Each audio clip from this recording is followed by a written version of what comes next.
Sekolah kedinasan merupakan institusi pendidikan tinggi kedinasan yang dikelola oleh beberapa lembaga pemerintah dan kementerian.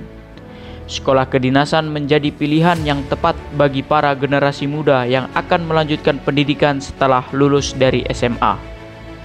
Beberapa kelebihan yang ditawarkan sekolah kedinasan antara lain: kuliah tanpa biaya, mendapatkan tunjangan ketika kuliah, dan tentunya ketika lulus menjadi calon ASN yang mengabdikan diri kepada bangsa dan negara. Kembali lagi bersama saya Reza Akna dalam konten kedinasan. Kali ini saya akan membahas tentang 30 daftar sekolah kedinasan berdasarkan formasinya pada tahun 2022. Akademi Penerbangan Indonesia atau API Banyuwangi, Politeknik Pelayaran atau Poltekpel Barombong, Poltekpel Sorong, Poltekpel Sulawesi Utara, Poltekpel Banten, dan Poltekpel Malahayati Aceh menjadi sekolah kedinasan pada urutan 25 hingga 30 dengan jumlah penerimaan sebanyak 48 formasi. Politeknik Pelayaran Sumatera Barat. Politeknik Pelayaran Sumatera Barat menjadi sekolah kedinasan pada urutan ke-24 dengan jumlah penerimaan sebanyak 64 formasi. Politeknik Penerbangan Makassar, Politeknik Penerbangan Medan, dan Politeknik Penerbangan Jayapura. Poltekbang Makassar, Poltekbang Medan, dan Poltekbang Jayapura menjadi sekolah kedinasan pada urutan 23 hingga 21 dengan jumlah penerimaan sebanyak 72 formasi.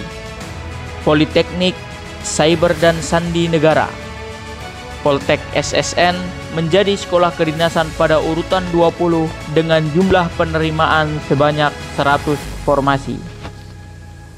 Politeknik Perkeretaapian Indonesia Madiun dan Politeknik Penerbangan Palembang, PPI Madiun dan Poltekbang Palembang menjadi sekolah kedinasan pada urutan 18 dan 19 dengan jumlah penerimaan masing-masing sebanyak 120 formasi. Politeknik Transportasi Sungai, Danau, dan Penyeberangan Palembang, Poltek Trans SDP Palembang menjadi sekolah kedinasan pada urutan 17 dengan jumlah penerimaan sebanyak 136 formasi.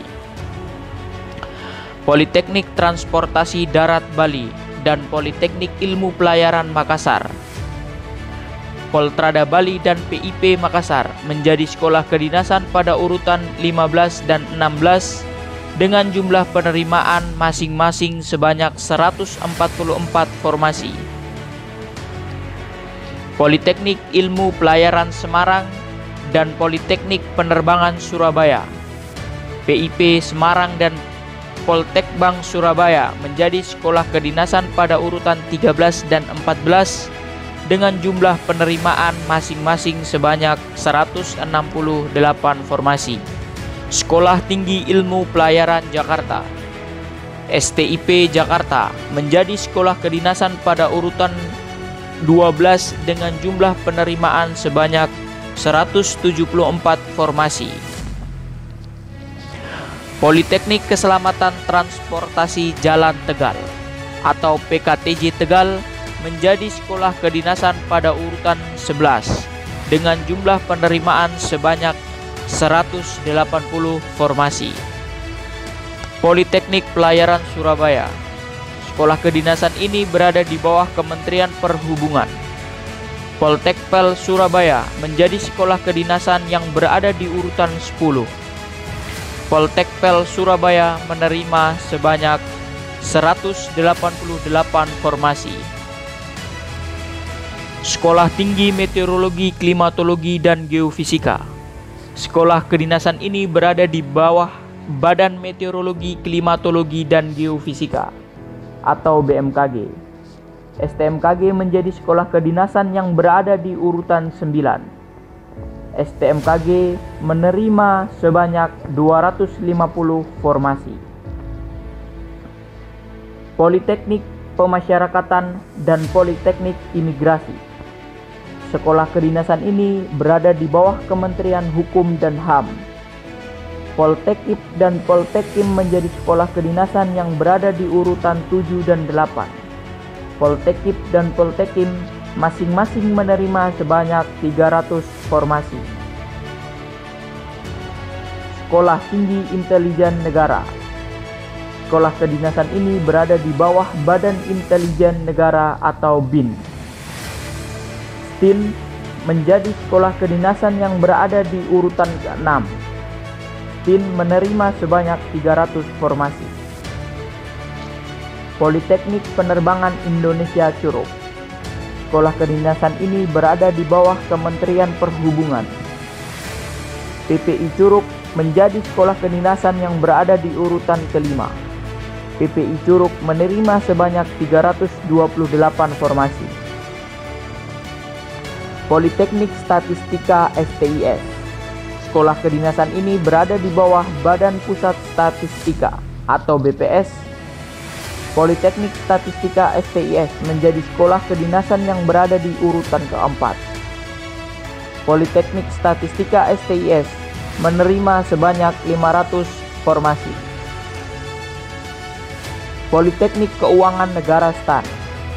Sekolah kedinasan ini berada di bawah Kementerian Keuangan. Politeknik Keuangan Negara STAN menjadi sekolah kedinasan yang berada di urutan ke-3. Politeknik Keuangan Negara STAN menerima sebanyak 750 formasi. Politeknik Transportasi Darat Indonesia STTD. Sekolah kedinasan ini berada di bawah Kementerian Perhubungan. Politeknik Transportasi Darat Indonesia STTD menjadi sekolah kedinasan yang berada di urutan kedua. Politeknik Transportasi Darat Indonesia STTD menerima sebanyak 912 formasi. Institut Pemerintahan Dalam Negeri. Institut Pemerintahan Dalam Negeri merupakan sekolah kedinasan yang berada di bawah Kementerian Dalam Negeri. IPDN menjadi sekolah kedinasan dengan jumlah penerimaan terbanyak tahun 2022 dan menempati urutan pertama. Institut Pemerintahan Dalam Negeri menjadi salah satu sekolah ikatan dinas yang kerap diidamkan banyak orang. IPDN mencetak lulusan yang nantinya akan siap menjadi unsur penting dalam memperkuat pemerintahan. IPDN menerima sebanyak 1.230 formasi. Gimana gengs? Apakah kalian sudah ada bayangan untuk memilih sekolah kedinasan pada tahun ini? Oke, pikirkan baik-baik ya. Selain itu, saya menyarankan untuk perbanyak belajar, berlatih, dan selalu berdoa kepada Tuhan. Sekian dari saya, semoga kalian sukses selalu. Terima kasih.